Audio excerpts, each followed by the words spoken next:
Good morning, good afternoon, good evening. This is Alan Burgos from the hashtag Walk with Lunch channel. Welcome and welcome back to our channel. Friends, if you are not yet subscribed to our channel, please do it so now so that you can be a part of this growing family. We are now 6,956 subscribers and konti na lang po guys, magsi 7,000 subscribers na tayo. And hindi po ako mahihiyang sabihin sa inyo, ang goal po natin is for us to reach 100,000 subscribers. Thank you so much. So that I hope and I wish and I pray that God will grant that request to all of us, no? At least for this lifetime. Thank you so much, guys. God bless you all. Okay, ang ano po natin ngayon, ang topic po natin, no? Pag-uusapan po natin, political insights na naman po ito, ay yung pag-aresto po. Ang pag-aresto po kay ex-congressman, no, Tebes, no, kaya arestado na po siya ng Interpol. Okay. Alam niyo po, itong mga balitang ito ay isang-sanga, no? Ibig sabihin, mga kasong ito may konektado sa isang kaso na ito, no? Yan. Okay? So for example po guys, no, si Congressman Tebes po ay ano po, no? Hinuli po yan ng Interpol, no? Wala po yatang kasamang ano yan. Wala po yatang kasamang Filipino police, no? Policemen and women. Wala pong kasama. Ang kasama po diyan sa pag-aresto po niya ay ang Interpol, no? Yung international police na tinatawag na naka-base diyan sa Timor Leste, no? Pagkatapos po yung local police po ng Timor Leste, no? Ang mga ano, ang nanghuli po sa kanya ay mga Timorian, no? Pero bago po niyan, okay, si Tevez po ay nag-a-apply po ng asylum sa Timor Leste. Okay? Kaya lang hindi po yan yata pinagbigyan dahil sa pakiusap po ni Pangulong Bongbong Marcos, no? Ilang beses rin po dumalaw dito ang kanilang Prime Minister o Presidente dito sa Pilipinas. At syempre, nakita-kita naman po yan si Pangulong Bongbong Marcos at ang presidente nila na sa Timor Leste na ano na doon sa mga Southeast Asian meetings and gatherings, kumbaga, no? So ang Timor Leste po ay parang nagpapamiyembro po ito ng nagpapamiyembro po sila sa Southeast Asian nation, no? Or Southeast Asia nation, no?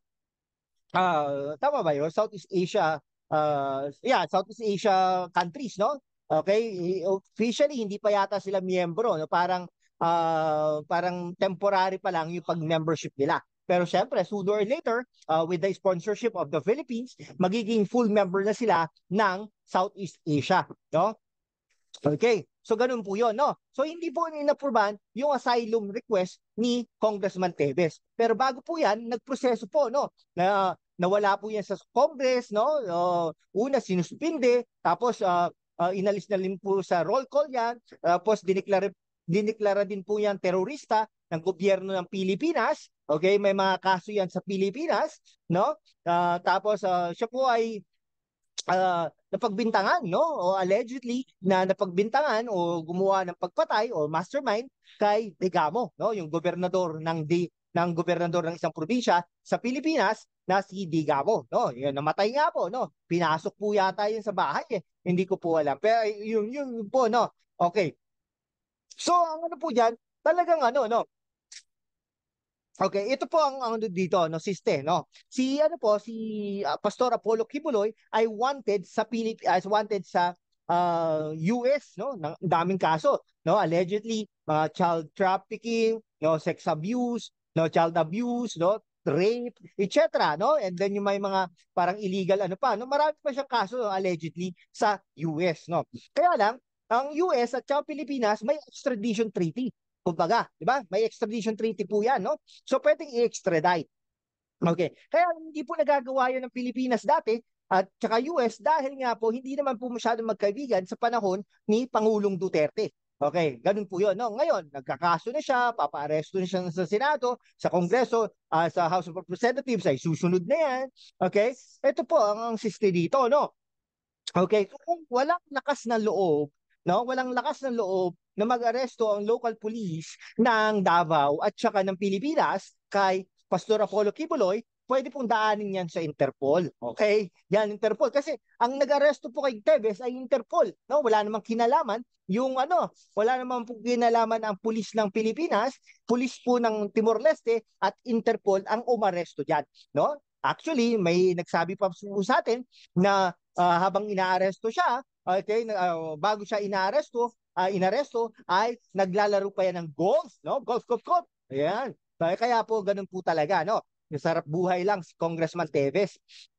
Okay? So, ang ano po diyan, nakadetining na po yan sa Timor-Leste at sa ano po yan, ipa-process na po yung extradition ni Congressman Teves, ex-Congressman Teves, papunta dito sa Pilipinas at haharapin na niya ang mga kaso niya, okay, laban sa mga digamo at laban sa Pilipinas, no? So, remember, no? Congressman Teves versus the people of the Republic of the Philippines. Kasi parang crime offense yan, major offense. Kumbaga, 'di ba? Capital punishment. Kung ano yan, after 11 years, okay, kulong yan, no? Ibig sabihin, kulong na panghabang buhay. Pero anyhow, mayaman naman po yan si ex-Congressman Teves, no? Kayang-kaya naman niyang humarap sa batas at saka syempre sa bilibid, kumbaga, no? Pero sana naman, no? Sana naman mailaban ni Congressman Teves ang kanyang sarili and naniniwala naman ako na mailalaban niya ito. Okay? Ayun po, no? Ano pa po ba? Yun. So, posible pong maaresto din si Pastor Apollo Kibuloy, no? Okay, pwedeng hindi po FBI ang maaresto diyan, but Interpol, no? So, ang mga Interpol po ay mga ano rin, no?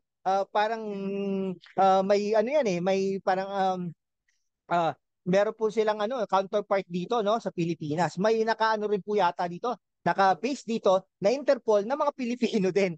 Okay? So something like that. So parang hiwalay yan, no? Police din sila pero ibig sabihin they are having the separate identity, no? With regards to the Philippine National Police, kumbaga, no? Parang yan, special unit yan. So pwedeng arestuhin ito si Pastor Apollo Kibuloy at pagkatapos pa-aresto, okay, i-detain yan. Pagka-detain, ipa-process na yung extradition treaty, no? Mula dito sa Pilipinas, papunta US at sa US, haharapin niya ang kanyang mga kaso doon, si Pastor Apollo Kibuloy.